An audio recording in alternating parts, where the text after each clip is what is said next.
Hello friends, good morning ಎಲ್ಲರಿಗೂ. Happy independence day. ನನ್ನ ಮಗಳು ಪಾಪ ಬೆಳಗ್ಗೆ ಎದ್ದು 5:30 ಎದ್ದು ರೆಡಿಯಾಗಿ 6 ಗಂಟೆ ಆಯಿತು. ವ್ಯಾನು ಲೇಟ್ ಆಗಿಬಿಟ್ಟಿದೆ ಅಂತ ವೀಡಿಯೋನು ಮಾಡ್ಕೊತಲ್ಲ, ಓಡಾಗ್ತಿದ್ದಾಳೆ ನೋಡಿ.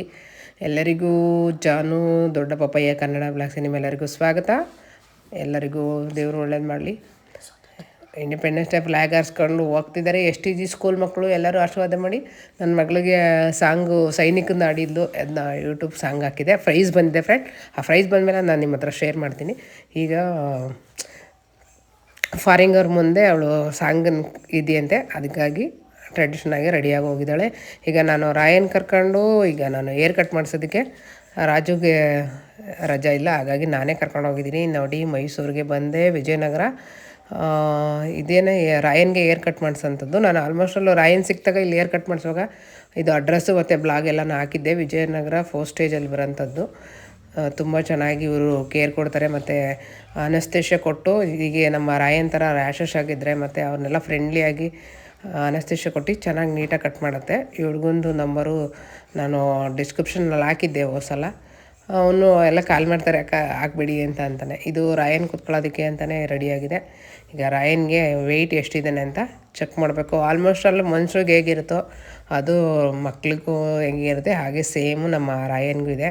ಅವನ ವೆಯ್ಟ್ ಚೆಕ್ ಮಾಡಿ ಅವನನ್ನು ಈಗ ನಾವು ತೋರಿಸ್ಬೇಕು. ಅವ್ನಿಗೆ ಗೊತ್ತಾಗ್ತಾಯಿದೆ ಎಲ್ಲ ಬಂದುಬಿಟ್ಟಿದ್ದೀನಿ, ಎಲ್ಲ ಕರ್ಕೊಂಡ್ಬಿಟ್ಟಿದ್ದೆ ಅಮ್ಮ ಅಂದ್ಬಿಟ್ಟು ಆ ಕಡೆ ಈ ಕಡೆ ನೋಡ್ತಾವನೆ. ಇಲ್ಲ, ಅವನಿಗೆ ಏರ್ ಕಟ್ ಮಾಡಿಸ್ಲೇಬೇಕು. ಯಾಕೆಂದರೆ ನಮ್ಮ ಕೈಲೂ ಅವನು ಕೂಮು ಸಹ ಮಾಡ್ಕೊತಲ್ಲ, ನಮ್ಮ ಹತ್ರ ಮುಟ್ಟಿಸ್ಕೊಳಕ್ಕೂ ರಾಜುಗೆ ಕಚ್ಬಿಡ್ತಾನೆ. ಹಂಗಾಗಿ ಅವನಿಗೆ ಇದು ಕರ್ಕೊಂಬಂದಿದ್ದೀನಿ. ಅನಸ್ತೇಷ್ಯ ಕೊಟ್ಟು ಏರ್ ಕಟ್ ಮಾಡಿಸ್ತೀನಿ. ಈಗ ಸುತ್ತಾ ಇದ್ದಾನೆ ಆ ಕಡೆ ಈ ಕಡೆಗೆ, ಯಾಕೆಂದರೆ ಅವನು ಹಶುವಾಗ್ತೈತೆ. ಹಾಲು ಕುಡ್ದಿಲ್ಲ, ಇತ್ತಾಗ ನೀರು ಕುಡ್ದಿಲ್ಲ. ಅನಸ್ತೇಷ್ಯ ಕೊಡೋದ್ರಿಂದ ಅವ್ನು ಖಾಲಿ ಹೊಟ್ಟೆಲೇ ಇರಬೇಕು. ಹಾಗಾಗಿ ಅವನಿಗೆ ತುಂಬ ಹಶುವಾಗಿದೆ. ಆ ಕಡೆ ಈ ಕಡೆ ಓಡಾಡ್ತಾನೆ. ಅಲ್ಲೊಂದು ನೀರು ಇಟ್ಬಿಟ್ಟಿದ್ದಾರೆ, ಅದಕ್ಕೆ ಹೋಗ್ತಾನೆ ವಾಪಸ್ ಬರ್ತಾನೆ, ಅಲ್ಲಿಗೆ ಹೋಗ್ತಾನೆ ವಾಪಸ್ ಬರ್ತಾನೆ. ನೋಡಿ, ಇದು ಸೇಮ್ ನಮ್ಗೆ ಹೇಗಿದೆ ಮೆಡಿಕಲ್ ಶಾಪು ಅದೇ ಥರ ಇರುತ್ತೆ. ಇಲ್ಲಿ ಡಾಕ್ಟ್ರು ಸಹ ಇದ್ದಾರೆ ಇದಕ್ಕೆ. ಇವನಿಗೆ ರಾಯನ್ಗೆ ನೋಡಿ, ಅವನಿಗೆ ಟಾನಿಕ್ ಎಲ್ಲ ಹೋಸಲ ತೊಗೊಂಡಿದ್ದೆ, ಅವ್ನು ಕುಡ್ದೇ ಇಲ್ಲ. ಬೋನು ಸ್ನ್ಯಾಕ್ಸ್ ಅದೆಲ್ಲ ತಗೊಂಡಿದ್ದು ನೋಡಿ. ನಾನು ಕೀ ನೋಡ್ತಿದ್ದೆ. ನಡಿ ಹೋಗೋಣ ಮನೆಗೆ, ಇಲ್ಲೆಲ್ಲೋ ಕರ್ಕೊಂಬಂದ್ಬಿಟ್ಟಿದ್ಯಾ ನೀನು, ನಡಿಯ ಮನೆ ಹೋಗೋಣ ಅಂತ. ನೀರು ಹುಡುಕ್ತವ್ನು, ನನಗೂ ಹೊಟ್ಟೆ ಹಸುವಾಗ್ಬಿಟ್ಟೈತೆ. ಇದೆ ನೋಡಿ ಫ್ರೆಂಡ್, ಅನಸ್ತೇಷ್ಯ ಕೊಡೋ ಡಾಕ್ಟ್ರು ಇವರು. ಇದು ರೂಮು, ಇಲ್ಲಿ ಅನಸ್ತೇಷ್ಯ ಕೊಡ್ತಾರೆ. ರಾಯನ್ ಅನಸ್ತೇಷ್ಯ ಕೊಟ್ಟಮೇಲೆ ಹೆಂಗೆ ಬಿದೋಗ್ಬಿಡ್ತಾನೆ ಅಂದರೆ ಅವ್ನು ನೋಡೋದಕ್ಕೆ ಹೊಟ್ಟೆ ಉರಿಯುತ್ತೆ. ಆಲ್ಮೋಸ್ಟಲ್ಲಿ ಇವನಿಗೆ ಎಷ್ಟು KG ಇದೆ ಅಂತಲೇ ಇವರೇ ಅನಸ್ತೇಷ್ಯ ಡಾಕ್ಟ್ರು. ಎಂಟ್ರೆನ್ಸ್ ಇದು, ಅದು ಬರ್ತಾ ವೀಡಿಯೋ ಮಾಡಿ ತೋರಿಸ್ತೀನಿ ತಟ್ಟೆ. ನೋಡಿ, ಇದೇ ಎಂಟ್ರೆನ್ಸು. ಅದು ಕಟಿಂಗ್ ಮಾಡೋಂಥದ್ದು. ಇಲ್ಲಿ ಅನಸ್ತೇಷ್ಯ ಕೊಡೋದಕ್ಕೆ ಇದು ಡಾಕ್ಟ್ರು. ಇಲ್ಲಿಗೆ ಕರ್ಕೊಬರ್ಬೇಕು, ಯಾವಾಗಲೂ ಇಲ್ಲಿಗೆ ಕರ್ಕೊಬರ್ತಾರೆ. ಇವನೇ ಆ ಹುಡುಗ ಪಾಪ, ತುಂಬ ಒಳ್ಳೆ ಹುಡುಗ ಅವನು. ಬ್ರದರ್ ಅಂತೂ ತುಂಬ ರೆಸ್ಪಾನ್ಸ್ ಚೆನ್ನಾಗಿ ಮಾಡ್ತಾರೆ. ಕಟಿಂಗ್ ಮಾಡೋದು ಮತ್ತು ಅವನಿಗೆ ಬ್ರೂಮ್ ಮಾಡೋದಂತೂ ಅವನು ಚೆನ್ನಾಗಿ ಏರೆಲ್ಲ ಕಟ್ ಮಾಡಿಸ್ಕೊಳ್ತಾನೆ ಅಂದ್ಬಿಟ್ಟು ಚೆನ್ನಾಗಿ ವಾಶ್ ಎಲ್ಲ ಮಾಡಿಕೊಡ್ತಾನಪ್ಪ. ಉಗ್ರೆಲ್ಲ ಚೆನ್ನಾಗಿ ಕಟ್ ಮಾಡ್ತಾನೆ ರಾಯನ್ಗೆ. ಈಗ ತೂಕ ನೋಡೋಣ ಬನ್ನಿ. ಆವಾಗ ಅಲ್ಲಿ ಆ ಮಿಷನಲ್ಲಿ ತೆಗೆಸ್ಕೊಳ್ಳಿಲ್ಲ. 7.5 kg ಇದೆ ನನ್ನ ಮಗ. ನೋಡಿ ಹೆಂಗೆ ಕಾಣಿಸ್ತಿದ್ದಾನೆ ಅನಸ್ತೇಷ್ಯ ಕೊಟ್ಟಮೇಲೆ, ಫುಲ್ ಬಿದೋದ. ಈಗ ಕಟಿಂಗ್ ಆಯಿತು, ಜ್ಞಾನ ಬರ್ತಾಯಿದೆ, ಸ್ವಲ್ಪ ಎಲ್ಲ ಇದಾಗಿದೆ. ಈಗ ಇವ್ರಿಗೆ ನೋಡಿ 1400 ರೂಪಾಯಿ ಇವನು ಏರ್ ಕಟ್ಟಿಗೆ.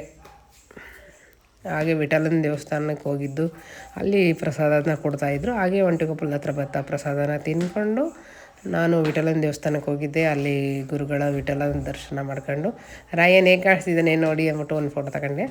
ನೋಡಿ, ಅಪ್ಪ ಮಗಳು ಮನೆಗೆ ಬಂದೆ ಫ್ರೆಂಡ್. ಅಪ್ಪ ಮಗಳು ಬಂದು ಈಗ ಹೇಗೆ ಇದಾಡ್ತಿದ್ದಾರೆ ನೋಡಿ. ಈಗ ಬನ್ನಿ, ರಾಯರ್ಗೆ ಬೆಳಗ್ಗೆ ಆರಾಧನೆ ಇರೋದ್ರಿಂದ ಸ್ವಲ್ಪ ಶಾಪಿಂಗ್ ಮಾಡ್ಕೊಬರೋಣ ಹೂವೆಲ್ಲ ತಗೊಂಡು. ಹಾಗೆ ತುಂಬ ದಿನಗಳಾಗಿತ್ತು, ಎಲ್ಲರೂ ನಾವು ಪಾನಿಪುರಿನ ತಿಂದು, ಹಾಗೆ ಪಾನಿಪುರಿನ ತಿನ್ಕೊಬರೋಣ ಅಂತ ಹೊರಡ್ತಾಯಿದ್ದೀವಿ. ನನ್ನ ಮಗಳು ರಾಜು ಕುಂಕುಮ ಇಟ್ಕೊಳ್ತಿದ್ದಾರೆ. ಅವರು ರಾಯರ ಭಕ್ತರು. ಹೊರಗಡೆ ಬರ್ಬೇಕು ಅಂದರೆ ಅವರು ಕುಂಕುಮನ ಇಟ್ಕೋಬೇಕು ರಾಯರದು, ಹಾಗಾಗಿ ಕುಂಕುಮನ ಇಟ್ಕೊತಿದ್ದಾರೆ. ನೋಡಿ, ನಮ್ಮ ಬಸ್ ರೆಡಿ ಆದರು. ಈಗ ಹೊರಡ್ತಾ ಇದ್ದೀವಿ. ಬನ್ನಿ ಫ್ರೆಂಡ್, ನಮ್ಮ ಪಾಂಡಪುರದಲ್ಲಿ ಸ್ನ್ಯಾಕ್ಸು ಚಾಟ್ಸ್ ಇದೆ, ಅಲ್ಲಿಗೆ ಹೋಗ್ತಾಯಿದ್ದೀವಿ. ಈಗ ರಾಜು ಗಾಡಿ ತಗೋತಿದ್ದಾರೆ. ಇದೇ ರಾಜುದು ರಾಯನ್ ಗಾಡಿ. ರಾಯಲ್ ಗಾಡಿ ಯಾವಾಗಲೂ ರಾಯನ್ ಇದ್ರಲ್ಲಿ ಹೋಗೋಕ್ಕೆ ಇಷ್ಟಪಡ್ತಾನೆ. ಇವತ್ತು ಅವನು ಇಲ್ಲ, ಯಾಕೆಂದರೆ ಅವ್ನು ಕೂದಲು ಕಟ್ ಮಾಡಿಸ್ಬಿಟ್ಟಿದ್ದೀವಲ್ಲ, ಅವನು ಹೊರಗಡೆನೇ ಬರೋಲ್ಲ. ಬನ್ನಿ, ಈಗ ನಾನು ಮತ್ತು ರಾಜು ಪಾಪು 3 ಜನನು ಗಾಡಿಲೇ ಹೋಗೋಣ ಅಂದ್ಬಿಟ್ಟು ಹೋಗ್ತಾಯಿದ್ದೀವಿ. ಹೂವು ಅಂತೂ ರೈಟ್ ಆಗಿಬಿಟ್ಟಿದೆ ಫ್ರೆಂಡ್. ಇದು ಕಣಗ್ಲೆ ಹೂವೇ 100 ರೂಪೀಸ್ ಆಗಿಬಿಟ್ಟಿದೆ ಫ್ರೆಂಡ್. ತುಳಸಿನೇ ಪರವಾಗಿಲ್ಲ, ಒಂದು 50 ರೂಪಾಯಿ ಇತ್ತು. ತುಳಸಿ, ಕಣಗ್ಲೆ ಮತ್ತು ಸೇವಂತಿ ಎಲ್ಲನೂ ತಗೊಂಡು ಈಗ ಹೊರಡ್ತಾಯಿದ್ದೀನಿ ಸ್ನ್ಯಾಕ್ಸ್ಗೆ. ಇದೇ ಪಾಂಡವಪುರ ಸ್ನ್ಯಾಕ್ಸು. ಇದು ನಮ್ಮ ರಾಜು ಅವರ ಫ್ರೆಂಡು ಅಂಗಡಿ, ಹಂಗಾಗಿ ಇವರು ಈ ಅಂಗಡಿಗೆ ಕರ್ಕೊಂಡು ಹೋಗ್ತಾರೆ. ಅವರು ಗೋಬಿ ಚೆನ್ನಾಗಿ ಮಾಡ್ತಾರೆ ಅಂದ್ಬಿಟ್ಟು ಕರ್ಕೊಂಡು ಹೋಗ್ತಾರೆ. ಇಲ್ಲಿ ರೈನ್ಬೋ ಸೂಪರ್ ಮಾರ್ಕೆಟ್ ಅಂತ ನಾನು ನಿಮಗೆ ನೆನ್ನೆ ಲಾಗ್ ಮಾಡಿ ತೋರಿಸಿದ್ದೆ, ಅದ್ರ ಪಕ್ಕನೇ ಇದೆ. ನಮ್ಮ ಯಜಮಾನ್ರಿಗೆ ಫ್ರೆಂಡು ಈ ಅಣ್ಣ, ಹಂಗಾಗಿ ಇಲ್ಲಿಗೆ ಕರ್ಕೊಂಬರ್ತಾರೆ. ಈಗ ನಾನು ರಾಜು ಪಾಪು ಕೂತಿದ್ವಿ. ಪಾಪು ಮಸಾಲೆ ಹೇಳಿದ್ನು ಮತ್ತು ನನಗೂ ಮಸಾಲಾನೇ ಹೇಳಿದೆ. ರಾಜು ಗೋಬಿನ ಆರ್ಡ್ರ್ ಮಾಡಿದ್ದಾರೆ. ಈಗ ಮಸಾಲೆ ಬಂತು, ಈಗ ಮಗಳಿಗೆ ತಿನ್ನಿಸ್ತಾ ಇದ್ದಾರೆ. ಫ್ರೆಂಡ್ ಆಲ್ಮೋಸ್ಟ್ ಅಲ್ಲಿ ಹೆಣ್ಮಕ್ಳಿಗೆ ತಂದೆಯೇ ಸಖತ್ತು ಪ್ರೀತಿ ಆಗೋದು ಅನಿಸುತ್ತೆ. ನಾನು ಹೇಗೆ ಇಷ್ಟಪಡ್ತಾಯಿದ್ನೋ ಹಾಗೆ ನನ್ನ ಮಗಳು ಅವ್ರ ಅಪ್ಪನೇ ಇಷ್ಟಪಡ್ತಾಳೆ.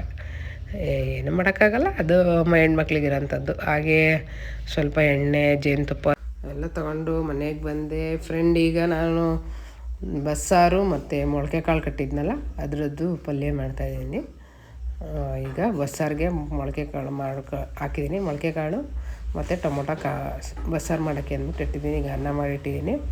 ಈಗ ಬಸ್ಸಾರಿಗೆ ಬನ್ನಿ ಏನೇನು ಅಂತ ನಾನು ಮೊದಲಿಗೆ ಮಾಡಲಿ ಇಟ್ಟು ಈಗ ಮೆಣ್ಸಿನ್ಕಾಯನ್ನ ಫ್ರೈ ಮಾಡ್ಕೊತಾಯಿದ್ದೀನಿ.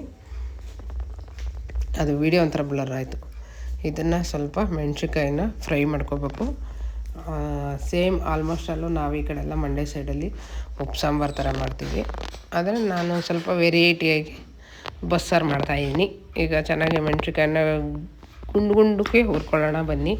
ಆಯಿಲ್ ಹಾಕಿದರೆ ಸ್ವಲ್ಪ ಘಾಟೆಲ್ಲ ಬಂದ್ಬಿಡುತ್ತೆ. ಹಾಗೆ ಡ್ರೈಲಿ ಹುರ್ಕೋಬೇಕು ಯಾವತ್ತು ಮೆಣ್ಸಿನ್ಕಾಯಿನ. ಗುಂಡಿಗೆ ಬಂದಾದಮೇಲೆ ನಂತರ ಇದಕ್ಕೆ ನಾನು ಸ್ವಲ್ಪ ಜೀರಿಗೆ ಸಹ ಫ್ರೈ ಮಾಡ್ಕೊತಾಯಿದ್ದೀನಿ. 1-2 ಕಾಳು ಜೀರಿಗೆ ಜೊತೆಗೆ ಸ್ವಲ್ಪ ಮೆಣಸು ಸಹ ಹಾಕಬೇಕು.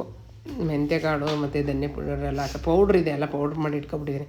ಹಾಗಾಗಿ ನಾನು 2 ಮೆಣಸು ಹಾಕಿದ್ದೀನಿ. ಮೆಣಸು ಹಾಕಿ ಈಗ ಚೆನ್ನಾಗಿ ಫ್ರೈ ಮಾಡ್ಕೊತಾಯಿದ್ದೀನಿ. ಹಸಿ ವಾಸನೆ ಎಲ್ಲ ಹೋಗಲಿ ಅಂದ್ಬಿಟ್ಟು ಈಗ ಇದನ್ನೆಲ್ಲ ರುಬ್ಕೊಳ್ಳೋಣ ಬನ್ನಿ. ಸಾಲ್ಟೆಲ್ಲ ಹಾಕ್ಕೊಂಡು ರುಬ್ಕೊಳ್ಳೋಣ. ಮೆಣಸಿನ ಕಾಳು ಸ್ವಲ್ಪ 2 ಕಾಳು ಕಾಣಿಸ್ತಾಯಿತ್ತು, ಅದಕ್ಕೆ ಇನ್ನೊಂದು 2 ಆ್ಯಡ್ ಮಾಡೋಣ ಅಂದ್ಬಿಟ್ಟು ಇನ್ನೊಂದು 10 ಎಕ್ಸ್ಟ್ರಾ ಹಾಕಿದ್ದೀನಿ. ಸ್ವಲ್ಪ ಹುಣ್ಸೆಹಣ್ಣು ಹಾಕಿ ಈಗ ಫ್ರೈನ ಮಾಡ್ಕೊತಾಯಿದ್ದೀನಿ. ಆಲ್ಮೋಸ್ಟ್ ಅಲ್ಲಿ ಬಸ್ಸಾರಿಗೆ ಹುಣ್ಸೆಹಣ್ಣಿದ್ರೆ ಸಖತ್ತಾಗಿರುತ್ತೆ. ಹಾಗೆ ಬೆಳ್ಳುಳ್ಳಿ ಸಹ ಫ್ರೈ ಮಾಡ್ಕೊತಾಯಿದ್ದೀನಿ. ಇದಕ್ಕೆ ನಾವು ಇದು ಮೆಂತ್ಯ ಮತ್ತು ಧನ್ಯ ಪೌಡ್ರನ್ನೂ ಆ್ಯಡ್ ಮಾಡ್ಕೊಬೋದು. ಅದು ನನ್ನ ಪೌಡ್ರೇ ಇದೆ, ಹಾಗಾಗಿ ಪೌಡ್ರನ್ನೇ ಅಲ್ಲೇ ಆ್ಯಡ್ ಮಾಡ್ಕೊಬಿಡ್ತೀನಿ. ಬನ್ನಿ ಇವಾಗ ರುಬ್ಕೊತಾಯಿದ್ದೀನಿ. ಇದನ್ನೆಲ್ಲ ಆಯಿತು. ಟೊಮೊಟೊನೂ ಸಹ ಬೇಯಿಸಿ ಇಟ್ಕೊಂಡಿದ್ದೀನಿ. ಈಗ ಅದ್ರ ಜೊತೆಗೆ ಸ್ವಲ್ಪ ಕಾಳು ಹಾಕ್ಕೊಂಡಿದ್ದೀನಿ, ಯಾಕೆಂದರೆ ಅದು ಟೇಸ್ಟ್ ಚೆನ್ನಾಗಿರುತ್ತೆ ಅಂದ್ಬಿಟ್ಟು ಅದ್ರ ಜೊತೆಗೆ ಕಾಳು ಹಾಕ್ಕೊಂಡಿದ್ದೀನಿ. ಈಗೆಲ್ಲ ರುಬ್ಬಿಟ್ಕೊಂಡು ಈಗ ಕಾಳನ್ನ ಸಪ್ರೇಟಾಗಿ ಎತ್ತಿಟ್ಕೊಂಡು ಒಗ್ಗರಣೆ ಹಾಕ್ಕೊತಾಯಿದ್ದೀನಿ. ಒಗ್ಗರಣೆ ಹಾಕಿದ ನಂತರ ಈಗ ಊಟ ಮಾಡಬೇಕು. ರಾಜುಗೆ ಮುದ್ದೆನೂ ಸಹ ಮಾಡಬೇಕು. ಎಣ್ಣೆ ಹಾಕಿ ಅದಕ್ಕೆ ಅದೇ ಪಾತ್ರೆಗೆ ನಾನು ಸ್ವಲ್ಪ ಸಾಸಿವೆ ಕಾಳು, ಕರಿಬೇವಿನ ಸೊಪ್ಪು ಮತ್ತು ಈರುಳ್ಳಿ ಇಷ್ಟನ್ನು ಹಾಕಿ ಫ್ರೈ ಮಾಡ್ತಾಯಿದ್ದೀನಿ. ಈಗ ಫ್ರೈ ಮಾಡ್ಕೊಬಿಡಿ. ಚೆನ್ನಾಗಿ ಫ್ರೈ ಆದ ತಕ್ಷಣ ಒಂಚೂರು ಬೆಳ್ಳುಳ್ಳಿ ಜಜ್ಜಿ ಹಾಕಿದರೆ ಅದು ಫ್ಲೇವರೇ ಸಕ್ಕತ್ತಾಗಿ ಬರುತ್ತೆ. ಒಂಥರ ಏನೋ ಟೇಸ್ಟ್ ಬರುತ್ತೆ. ಬೇಕು ಅಂದರೆ ನೀವು ಹಸಿಮೆಣ್ಸಿನ್ಕಾಯಿ, ಈರುಳ್ಳಿನೂ ಆ್ಯಡ್ ಮಾಡ್ಕೊಬೋದು. ನಾನು ಆ್ಯಡ್ ಮಾಡಾಕಿದ್ದೀನಿ. ಇದಕ್ಕೆ ಬಸ್ಸಾರಿಗೆ ಈಗ ಏನು ರುಬ್ಬಿಟ್ಟಿದ್ನೋ ಅದನ್ನ ಬಸ್ಸಾರಿಗೆ ಒಳಗಡೆ ಸಾಂಬಾರು ಹಾಕ್ತಾಯಿದ್ದೀನಿ. ಈಗ ಸಾಂಬಾರು ಬೇಯ್ತಾ ಇರೋಷ್ಟರೊಳಗಡೆ ನಾವು ಈಗ ಪಲ್ಯನ ಒಗ್ಗರಣೆ ಹಾಕೋಣ ಬನ್ನಿ. ಇದಕ್ಕೆ ಇಷ್ಟೇ ಬೇಕು. ಇದ್ರ ಮೇಲೆ ಕೊತ್ತಂಬರಿ ಸೊಪ್ಪು, 1 ಟೊಮೊಟೊನೂ ನೀವು ಹಾಕೋಬೋದು. ನಾನು ಹುಣ್ಸೆಹಣ್ಣು ಹಾಕಿರೋದ್ರಿಂದ ಹುಣಸೆ ಹುಳಿ ಬಿಡ್ತಾಯಿದ್ದೀನಿ. ಅದು ಏನೋ ಬಸ್ಸಾರು ಹತ್ರ ಒಂದು ಸ್ವಲ್ಪ ಟೇಸ್ಟ್ ಕೊಡುತ್ತೆ. ಹಾಗಾಗಿ ಈಗ ಮುದ್ದೆ ಸಹ ರೆಡಿ ಆಯಿತು. ಸಾಂಬಾರು ಬೇಯ್ತಾಯಿದೆ. ಮುದ್ದೆ ರೆಡಿ ಆಯಿತು. ಹಾಗೆ ಮೊಳಕೆ ಕಾಳು ರೆಡಿ ಆಯಿತು. ಮೇಲ್ಗಡೆ ಆದರೂ ವೀಡಿಯೋ ಮಾಡೋದಕ್ಕೆ ಬ್ಯಾಟ್ರಿ ಸ್ವಿಚ್ ಆಫ್ ಆಗೋಯಿತು. ಹೆಂಗೆ ಮಾಡೋದು ಅಂತ ಈಗ ಊಟ ಕೂತ್ಕೊಂಡಿದ್ವಿ. ಫ್ರೆಂಡ್ ಇದಾಗಿತ್ತು ನಮ್ಮ ಇಂಡಿಪೆಂಡೆನ್ಸ್ ಡೇ ವ್ಲಾಗು. ದಯವಿಟ್ಟು ಫುಲ್ಲು ವೀಡಿಯೋನ ನೋಡಿ. ರಾಜು ತುಂಬ ಚೆನ್ನಾಗಿದೆ ಜನ ಅಂತ ಇದ್ದಾರೆ. ಇದಾಗಿತ್ತು ಬಸ್ಸಾರು, ಉಪ್ಸಾರು. ಬಸ್ಸಾರಲ್ಲಿ ನಮ್ಮ ಗತ್ತು ಅನ್ನಂಗೆ ನಮ್ಮ ಮಂಡ್ಯದವ್ರಿಗೆ ಉಪ್ಪು ಸಾಂಬಾರು ಒಂದಿದ್ದರೆ ಸಾಕು. Thank you friend. ಹೀಗೆ ನೋಡ್ತಾಯಿರಿ. ಥ್ಯಾಂಕ್ ಯು ಸೋ ಮಚ್ ಮೇಲೆ